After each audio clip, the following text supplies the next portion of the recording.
It's 7 o'clock. Y'all think about letting me affect you because I would like to call this meeting to order. Don't make me get my gavel. I have one. It's under here. Show that everyone is present. And if we could stand for the Pledge of Allegiance, please. I pledge allegiance to the flag of the United States of America and to the republic for which it stands, one nation, under God, indivisible, with liberty and justice for all. All right, we're going to start our board meeting off with board salutes. Good evening, Board. Tonight for Board Salutes, we'll be recognizing our Martin Luther King poster contest winners and also the multimedia winners. So when your name is read, could you please come forward and then please stay afterwards so we can have a photo opportunity. On Saturday, January 19th, Greater Clark County Schools and Jeffersonville High School hosted the Dr. Martin Luther King Jr. Holiday Committee's annual breakfast. Numerous Greater Clark students were recognized for receiving the committee's scholarship and awards. The board would first like to recognize and salute Sarah Borders from Jeffersonville High School, who was selected to receive a $500 scholarship from the King Committee based on her academic record, involvement in leadership activities, and participation in school and community activities.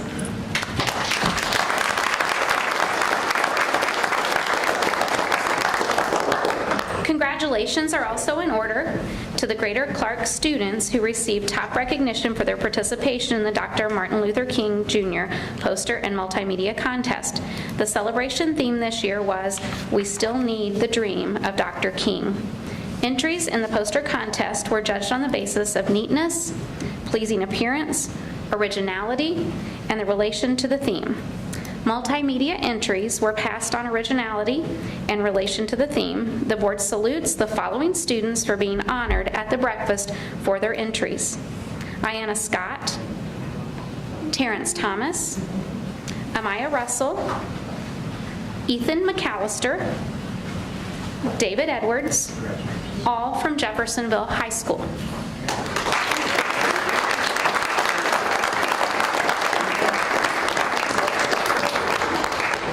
Also, we would like to recognize Robbie Morris from New Washington Middle High School.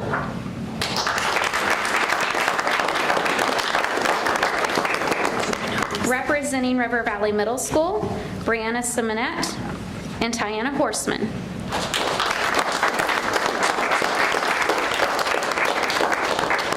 From Parkview Middle School, Kylie Rumpel and Heaven Williams.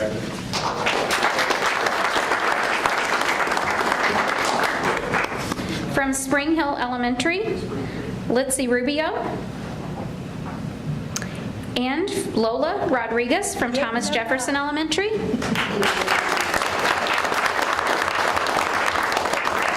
That's like for Dad. And last but not least, Corin Leyburn from New Washington Elementary.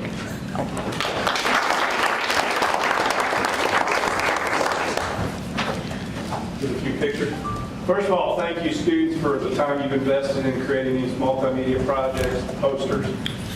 As a principal, I always look forward to this time of year because of the posters that we see around the school. We really appreciate it. It's a great way for our students to celebrate Martin Luther King Day, and we appreciate your time and effort. And I'm glad you got your recognition for this. It's much deserved. Thank you very much.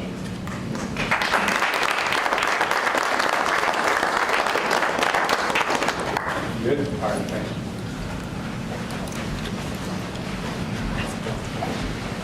Congratulations. All right, at this time, if you came for the salutes and have other things to do, I saw somebody in a cheerleading uniform. I know you guys have school tomorrow. If you came for the salutes and would like to leave, please do it now, and we won't judge you harshly, out loud.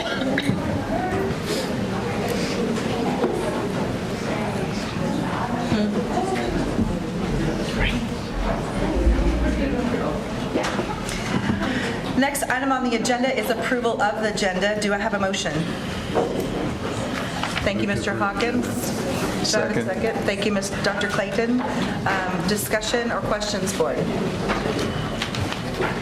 Hearing none, all those in favor of the agenda say aye. Aye. All those opposed? The next item on the agenda is approval of the minutes from the previous meetings. We had an executive session, a regular meeting, and an executive regular and Board of Finance meeting minutes. Do I have a motion? Move to approve the minutes from previous meetings. Thank you, Dr. Clayton. Do I have a second? Second. Thank you, Ms. Perkins. Any questions or anyone need to abstain? All right. All those in favor of approving the minutes say aye. Aye. All those opposed?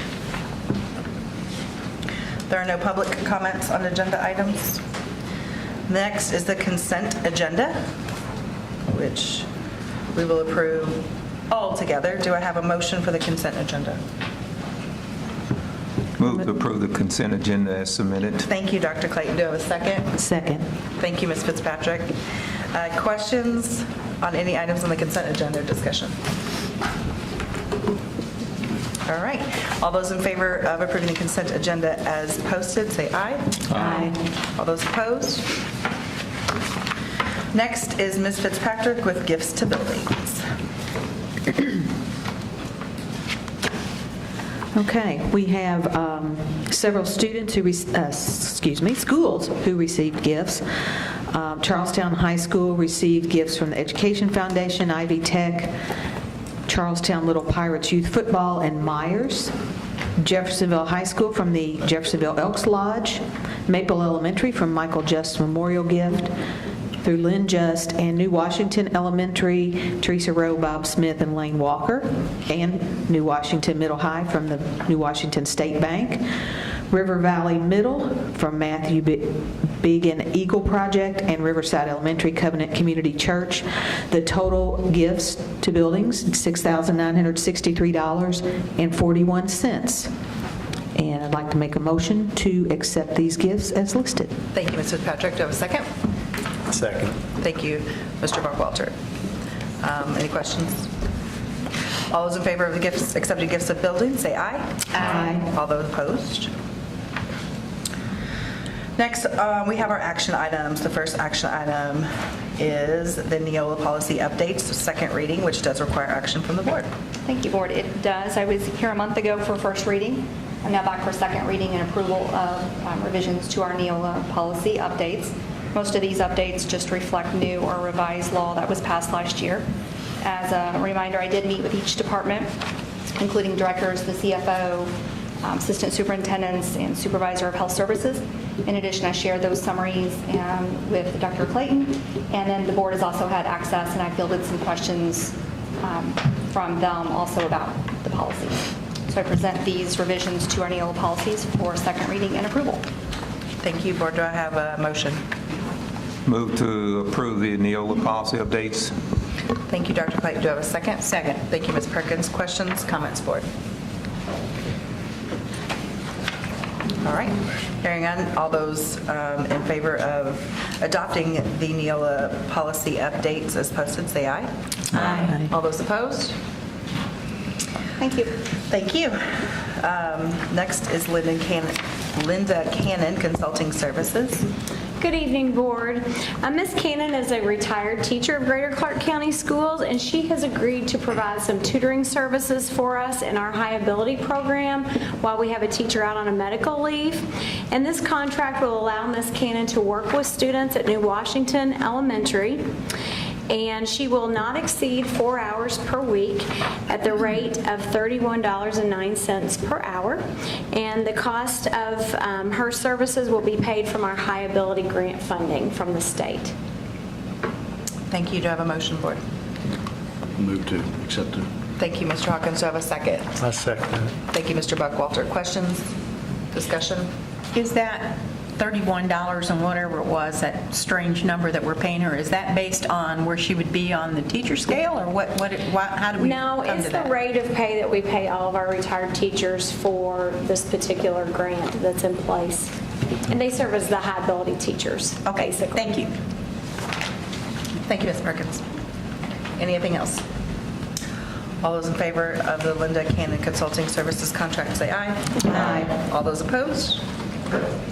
Mileage reimbursement rate is next. Dr. Dykle? No. No action is required on this. Hello, Board. The Internal Revenue Service announced that the standard mileage rate will increase to 58 cents per mile for all business miles driven between January 1st, 2019 and the end of the year. The current rate is 54 cents. The new rate is the one that we will use to reimburse our employees when they do travel for company business. And I have a copy of the IRS attachment, or the announcement for you. So no action is required. Okay. Thank you, Dr. Dickel. Any questions for you? All right. Workers' compensation renewal. Yes. In 2012, Greater Clark County Schools went to a self-insured workers' compensation insurance versus a fully insured one. On a self-insured plan, we purchased the basic insurance package and excess insurance, then we pay the individual claims. We also have light-duty assignments, which allows us to bring our employees back to work sooner doing things other than what their job would normally call for. With that being said, in the workers' compensation insurance industry, it is becoming tough to get a good rate even if you have reduced your claims and incidents. Last year, we paid $65,345 for the insurance coverage, and this year we will pay $54,977 for a 16% decrease. In 2017, we had 94 accidents, which cost $294,766, and in 2018, we had 101 accidents at a cost of $108,559.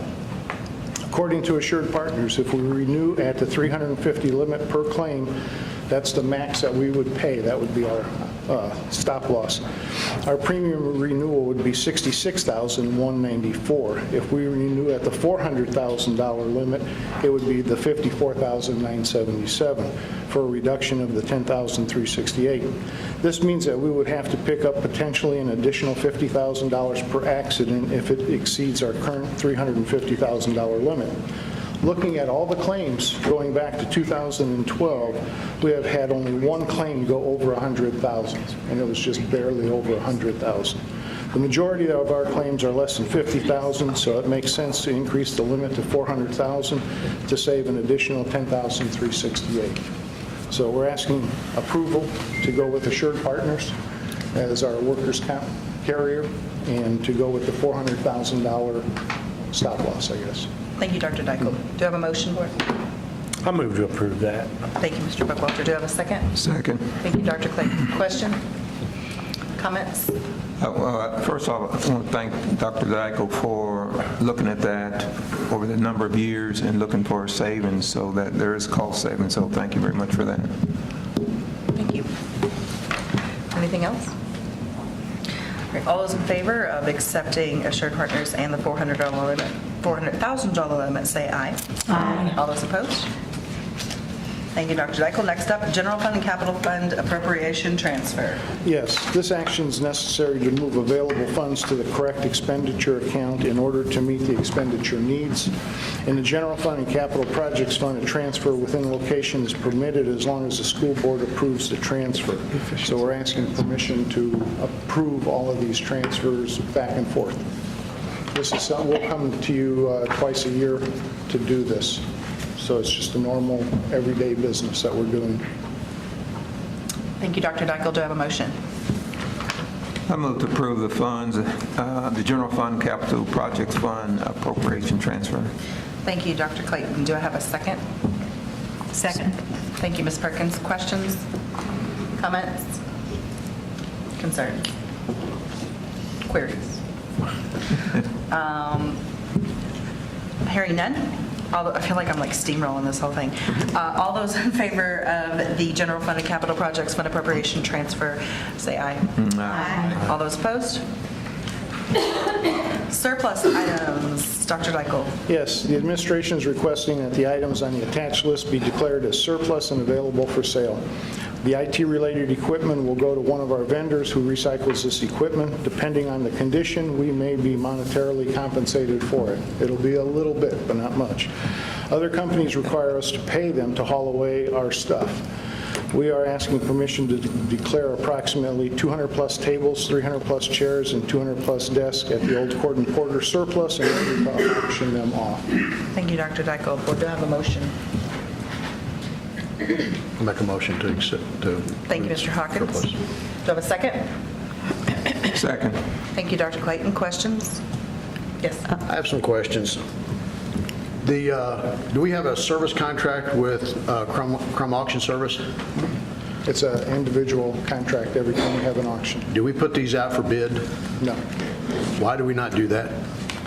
I went to Harrod before, and now we've gone to Crum, so I just kind of just move it around. And Janelle told me about another one, so maybe that'll be the next one that I use.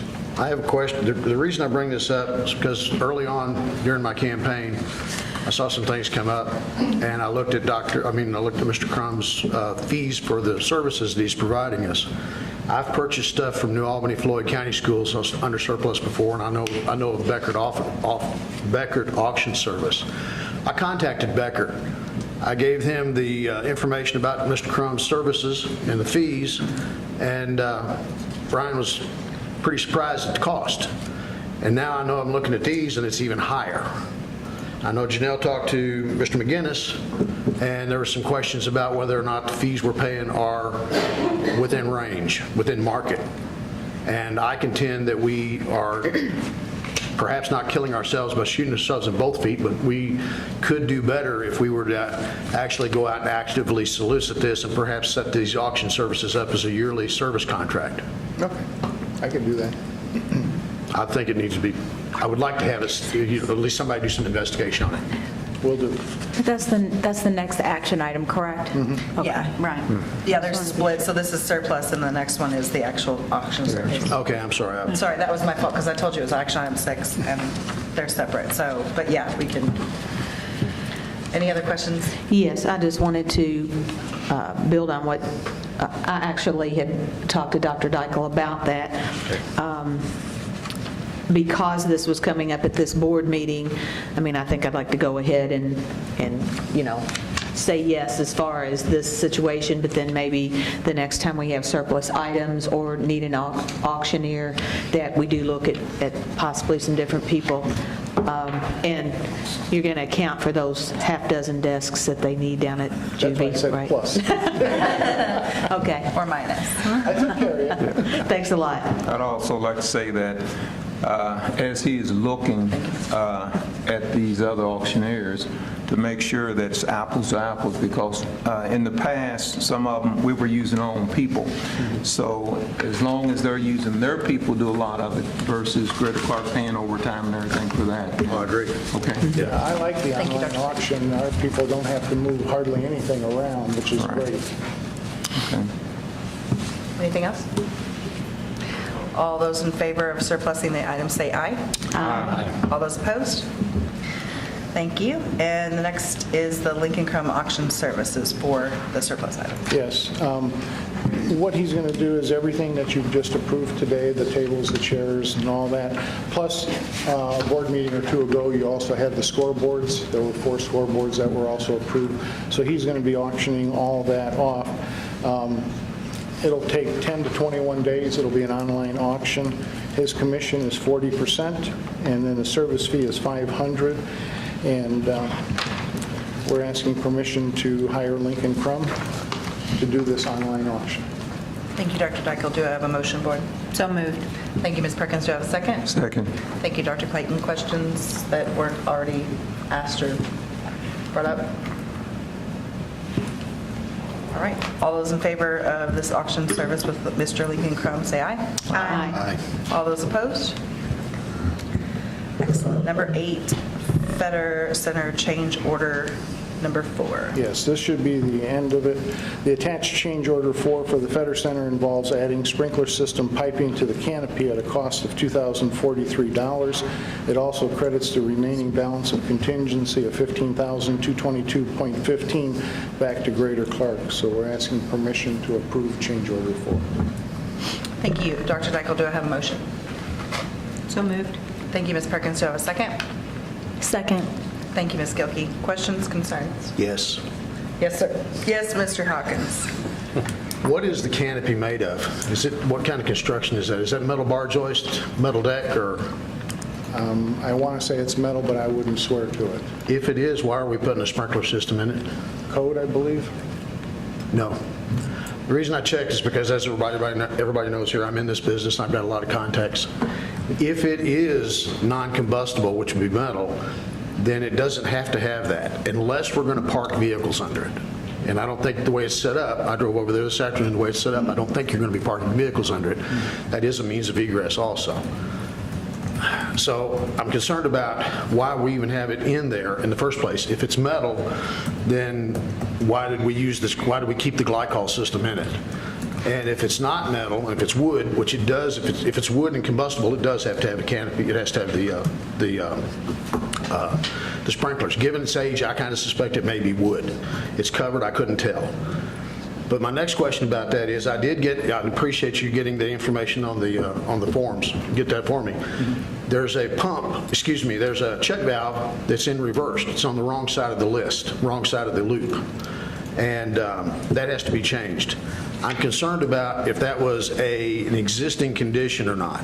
If it was an existing condition, then it was faulty before we started doing the work. And I'd like to know how come the architect didn't pick it up and put it into his base bid work. If it was installed incorrectly after the work was started, then why are we paying the change to have paying for the modification? There's several issues I see with this, and I'm concerned that we have agreed to many change orders over the course of the last 6 or 7 months that I've seen go through that I had serious questions about, and that probably, well, I won't say probably, could possibly have been somebody else's responsibility, but we ended up picking the dollars up for it. This one's kind of late. I'm going to go ahead and agree to sign off on it also, but I want to reiterate that these are going to be watched much more closely. Thank you, Mr. I'll check on that check valve. Thank you. Madam President, Yes. as voting the last time on a no, I'm going to be voting no on this. I agree with what you're saying, is that some of these things that are coming in should have been looked at in the initial review of that building. So I'll just let you know up front. Thank you. Any other questions or concerns? All right, all those in favor of the Feder change order number 4, say aye. Aye. All those opposed? Aye. Mr. Clayton opposed. Thank you. Locker donation to Jeffersonville Police Department, Dr. Jekyll. Yes, the administration is requesting approval to declare 50 lockers from the old Court and Porter building, prior JHS location, surplus and donate them to the Jeffersonville Police Department. The police will be responsible for removing the lockers. These lockers will be used in training of their K-9 units. So we're recommending approval for them to come and rip out 50 lockers and haul them away. Thank you, Dr. Jekyll. Do I have a motion, board? I move to approve the locker donation to Jeffersonville Police Department. Thank you, Dr. Clayton. Thank you, Mr. Buckwalter. Questions, comments? All right. All those in favor of locker donations to the police department, say aye. Aye. All those opposed? Excellent. All right. MOU with AmeriCorps and Community Action Southern Indiana Group in Charlestown Middle School. Ms. Pfeiffer. Good evening, Board. This evening, I come to you asking for your approval for the MOU between the AmeriCorps Community Action of Southern Indiana Group and Charlestown Middle School. This MOU will provide the following things to Charlestown Middle School. First, one worker for 15 to 20 hours per week will pull small groups of at-risk students to work on life skills, organization, and things of that nature. That worker will also work on our 21st Century Scholarship paperwork and will spend 1 hour per day or 1 period per day just meeting one-on-one with CMS students to get them signed up. Also, a second worker will be with Charlestown Middle School for 15 to 20 hours per week to build a positive rapport and a role model relationship with their 8th grade PE classes. Once per week, that worker will present life literacy lessons, which will teach soft skills and healthy lifestyle goal setting to the students. Third, the workers will get a full background check before being allowed to work with our students. There is no cost to Greater Clark County Schools except the cost of our own background checks. Mark Felix will be the point person at CMS. He's worked with this program before at Jeffersonville High School in a very similar partnership. April Geltmaker, our general counsel, has reviewed the MOU for legal form and accuracy. So at this time, please approve the MOU between the AmeriCorps Community Action of Southern Indiana Group and Charlestown Middle School. Thank you, Ms. Pfeiffer. Board, do I have a motion? A motion to approve. Thank you, Mr. Buckwalter. Do I have a second? Second. Thank you, Ms. Gilkey. Questions for Ms. Pfeiffer? Comments? about the MOU? I would also like to add before you vote that if this program goes well at Charlestown Middle School, we will be looking to expand it. They're just not ready to staff that much yet, but if it goes well, then we do look to enhance that for other middle schools. Awesome. Great. All right. Those in favor of approving the MOU with AmeriCorps Community Action Southern Indiana Group and CMS, say aye. Aye. All those opposed? Thank you, Ms. Pfeiffer. Growing Tomorrow's STEM Teachers. The next action item that I'm asking you to approve is another MOU, this time between Greater Clark County School Corporation and the Trustees of Indiana University on behalf of Indiana University Southeast School of Education, which is the Growing Tomorrow's STEM Teachers Project, also known as GTST. Our teachers, Madison Combs at Jeffersonville High School and Sherry Logston at New Washington Middle High, are two of the second round of teachers chosen to participate in this program. The project is funded by a grant from the Indiana Commission on Higher Education and supported by our school corporation, many businesses, and community members. This grant has a lot of great benefits to it. We will have the candidates receive a scholarship for up to 12 graduate credit hours, a stipend of $120 for 3 days of professional development in the summer, and up to $500 for mileage, dependent care, and books.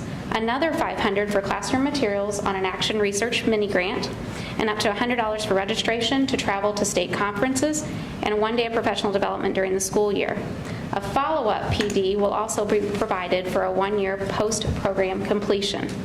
In addition, this project will provide our school system with a substitution pay of $120 per day for the participants' release time for 1 day of professional development and up to 2 days to the state conference. The project also provides 3 days of summer STEM professional development for all the STEM teachers in our district. So at this time, I'm asking you to approve that MOU between GCCS and the Trustees of Indiana University on behalf of IU Southeast Education. Thank you, Ms. Pfeiffer.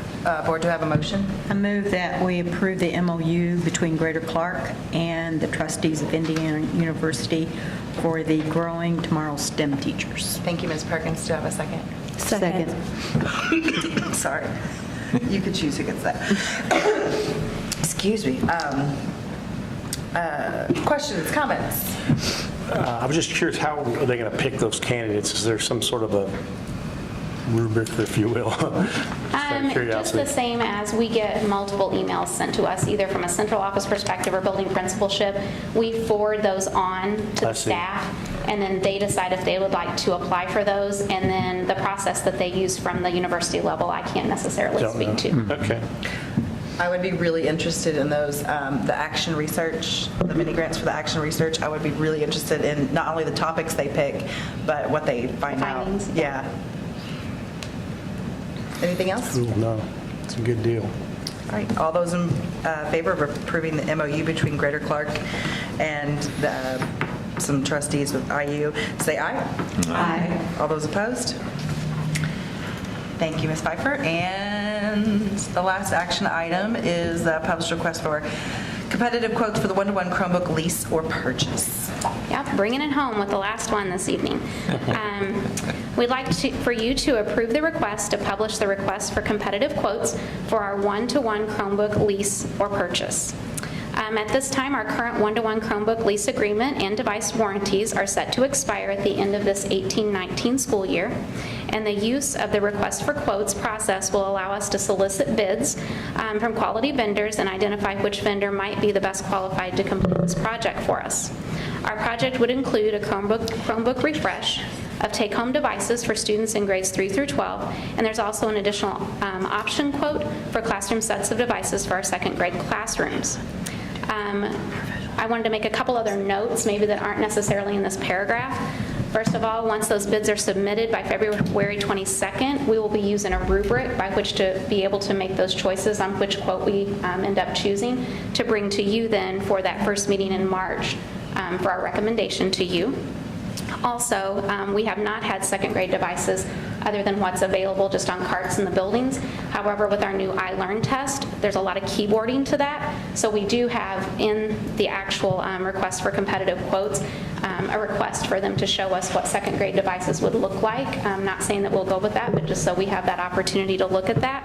And then also K1 access to Chromebooks on the carts is the same place that we would go in the future with that, but just looking at a potential second grade addition due to the new state testing. And then last but not least, if you look at that request for competitive quotes, you might notice that there are 318 set to be delivered to the admin building.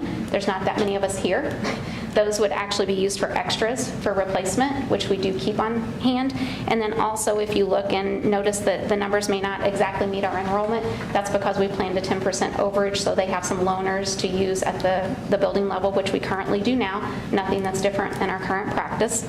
We do have requesting 3- and 4-year options, so we have a good amount to look at there. This is the same form and process that we've used in the past to make those decisions. And I think that's about it.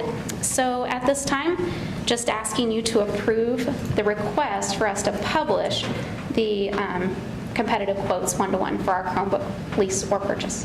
Thank you. Board, do I have a motion?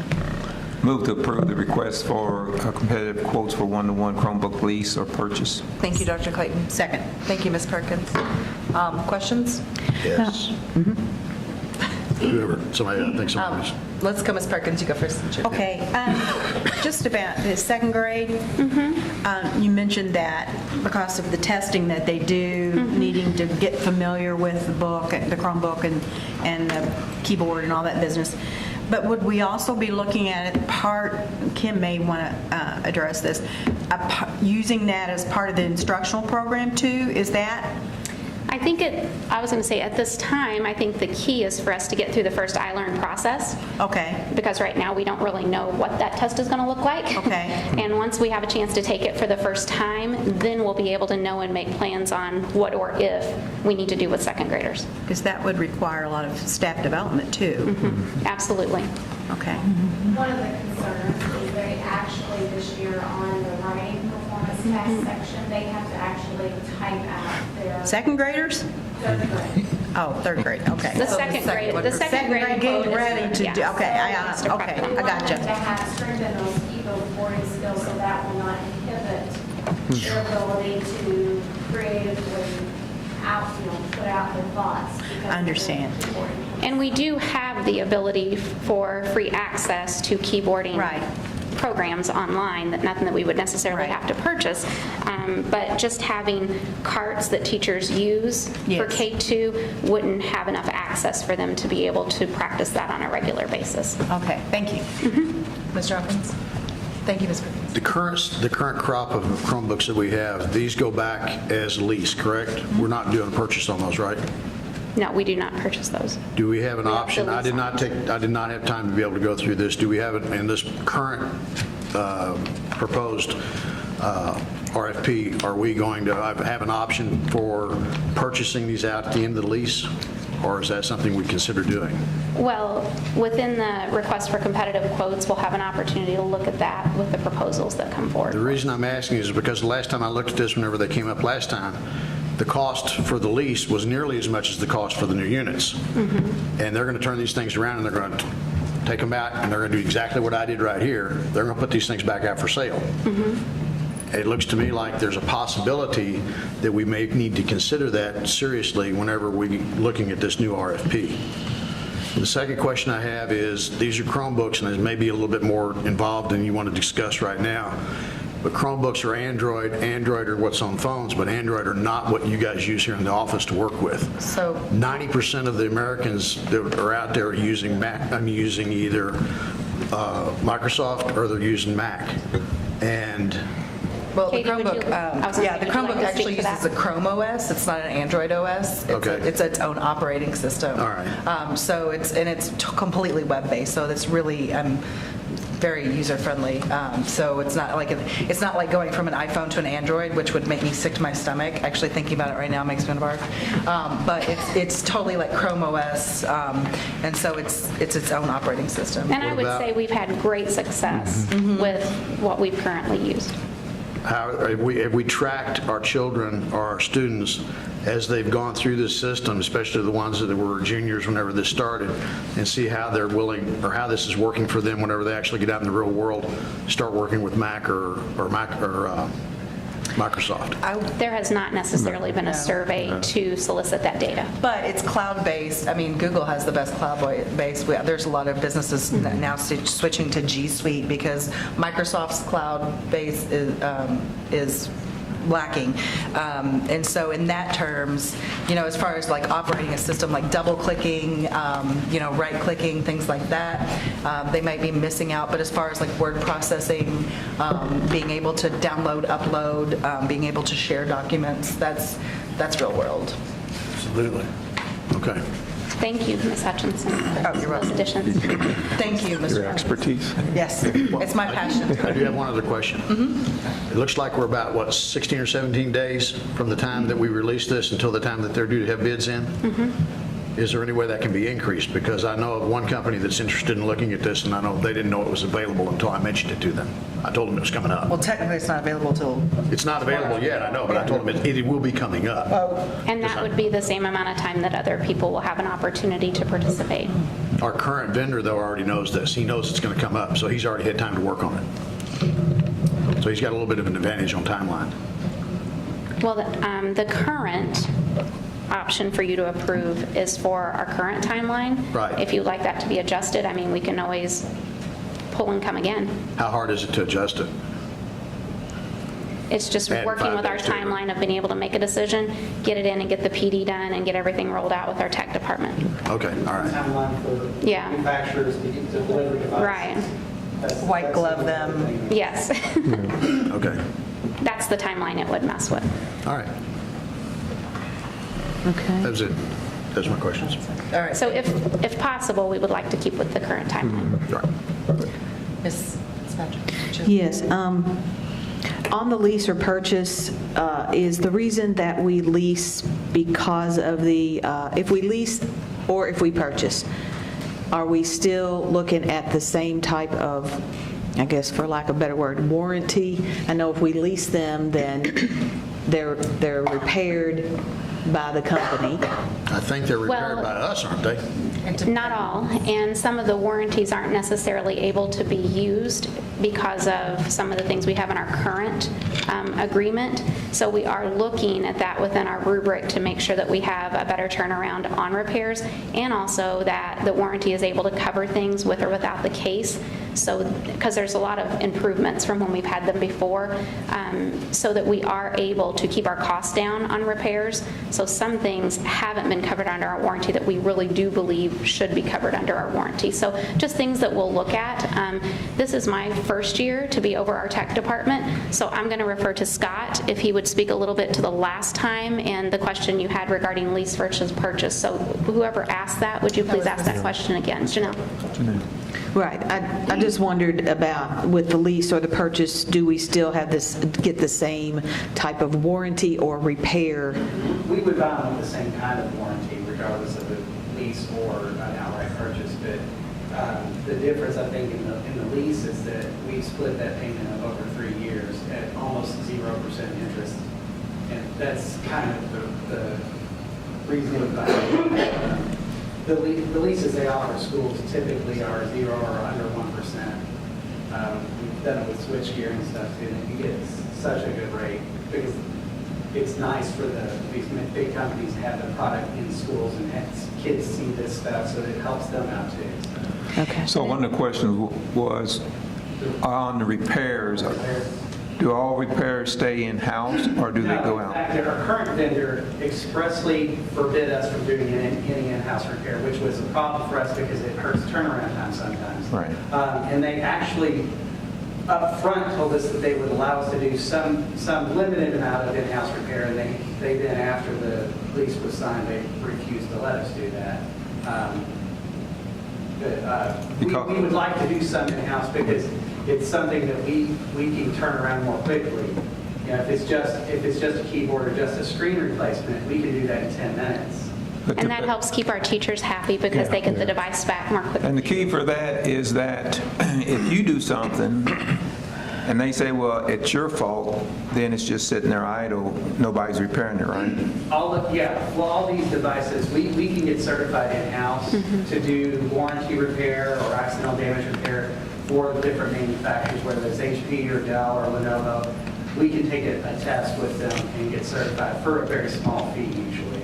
And some of it's free, some of it you can pay for it, and if you pay for it, you can get reimbursed, but for the district, you get reimbursed to help recover some of the cost of processing on those as well. So do we have any of you guys certified with the companies? We would do that as part of this. Once we choose who meets the rubric, You're already looking at that?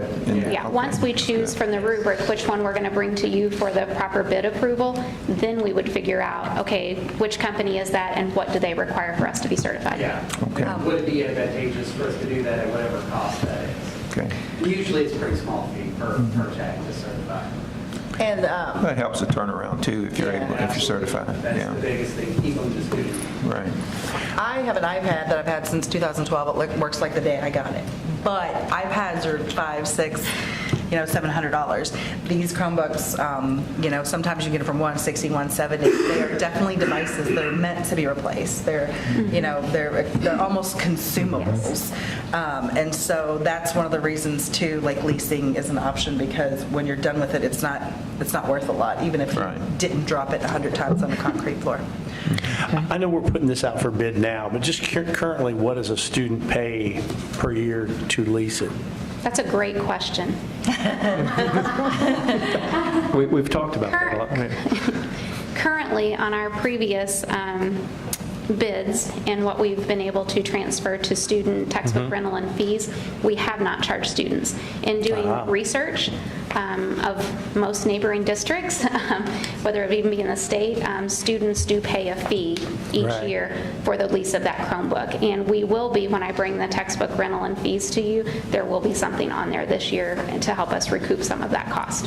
That's what I was curious about. Will that be on top of the book fees, rental fees? Right, because that's a device fee as opposed to a textbook fee.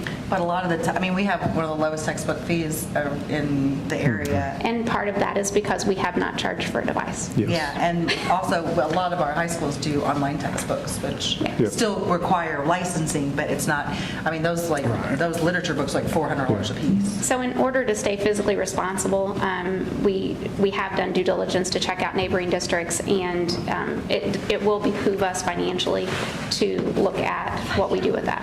If a student qualifies for free books, are there fees paid? It's exactly the same way that we deal with everything else with the state reimbursement.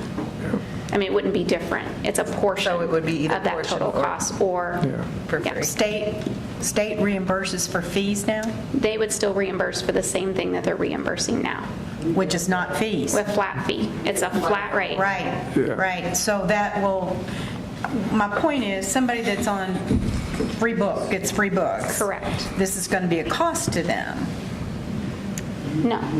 No. It would still be. Somebody going to reduce their textbook rentals paid, we can send them a request for payment for their fees and consumables. If they don't pay, that's fine. We can't Correct. send them to collection. Right. So That's how it works. that's what I thought. I Yeah, thought it's the not- fees were separate. But textbooks were reimbursed a certain percentage, and it's not too bad, but fees were not. The amount that we, That's what I thought. the amount that we get reimbursed from the state really isn't dependent on how high or low Right. we're charging for things. Well, excuse me, whatever we look at, then we need to take the parents in consideration on how much these book fees are. Yeah. I don't really care what any other school corporations, I'm responsible for this one, Absolutely. so. I would also recommend that we proactively start promoting this now and sell the idea, because when you turn around and hand them and say, this is what it's going to cost you on top of your book fees for a device, and they don't know that's coming, I think we're going to have a lot of pushback. Absolutely. And Akin we to have, the pushback we got on the calendar. So and we have discussed from a cabinet level exactly how we could put a small fee there, but not necessarily make it be an astronomical fee. Well, what I'm contending is that we probably ought to actually sell that service, sell the idea to our parents. Absolutely. Promote that, explain to them why we have to do this and how it benefits them. Try to get some Absolutely, Mr. buy-in from them. So. I have one more thing. Yes, Mrs. Patrick. And thank you for speaking. These, have we dealt with the people, the students who do not have internet at home, and therefore those devices may not really be beneficial to them? Most of the e-textbooks and different things that we use now for kids to do homework on, they can actually do that work without having internet, and then once they return back to our buildings and connect to Wi-Fi, then that goes ahead and picks up the work that they've done. Okay. So it's remarkable how we've advanced in technology. Well, and Scott may be able to speak to this. We've also distributed several, I think, hotspots, close to 500, I think, or something like that. Yeah, last school year we got a grant for Sprint 100, which, anyway, 1 million was it, and it allowed us to assign hotspots to kids who don't have internet access at all. Yeah. They have a limited amount of data capacity. Yeah, I can personally tell you, at Charlestown High School, we probably had 50 students at least pick up a hotspot to take home. Yeah, most of the students who take advantage of it were at Jefferson High School or Charlestown High School. As long as the hotspots work. Yeah. You can have a hotspot, but they don't work every place. That's right. So this evening, as we ask for your approval just for the request for competitive bids, I know Melissa and I have been listening and taking note to the other questions you have, and we'll do our best when we put our bid forward to be able to answer those questions as you're voting on that, the first meeting in March. I also want to thank Ms. Bauer for your help today with this, and also for both of you, Mr. Stewart and Ms. Bauer, for being here to help answer our questions. We really appreciate that. Any other, and thank you, Dr. Clayton, for speaking. And Ms. Patrick. Any other questions? All right, all those in favor of putting the RFQ out, say aye. Aye. All those opposed? All right, there are no public, thank you, Ms. Pfeiffer. There are no public comments on non-agenda items, so we are at our report/request/board comments. Ms. Gibke, anything? No, thank you. Mr. Robbins? No, thank you. I would like to say that last Saturday I had the privilege of being at the cheerleaders competition at Freedom Hall, Rob Brandon Arena. New Washington did an outstanding job. Jeff Heisel won a lot of awards. The middle school, New Washington. I was really proud. I was taking pictures of them. I got them, but they were really doing good jobs over there. So, and a lot of them won some awards. So. Thank you, Dr. Clayton. Ms. Patrick? Yes, I've been asked by a student at Jeffersonville to be a judge for the soup this Saturday at Jeffersonville High School. I think it benefits the Riley Hospital. So I'll be eating soup this Saturday. Excellent. Hopefully it's good. Also, several of us were at the Martin Luther King breakfast, where we got to see the winners and got to see their posters. It was really nice. Dr. Fisher was there as our hostess, and she did a wonderful job. The technology was a challenge. I've tried to help, but you're welcome. I tried to do that. And I just want to welcome and congratulate Mr. Lofgren on his first couple weeks here. Hopefully, I mean, you're still here, so that's good. Thank you. And I definitely should speak. I thought, well, maybe I'll sit here and be quiet the whole time. But thank you for allowing me to be part of this group.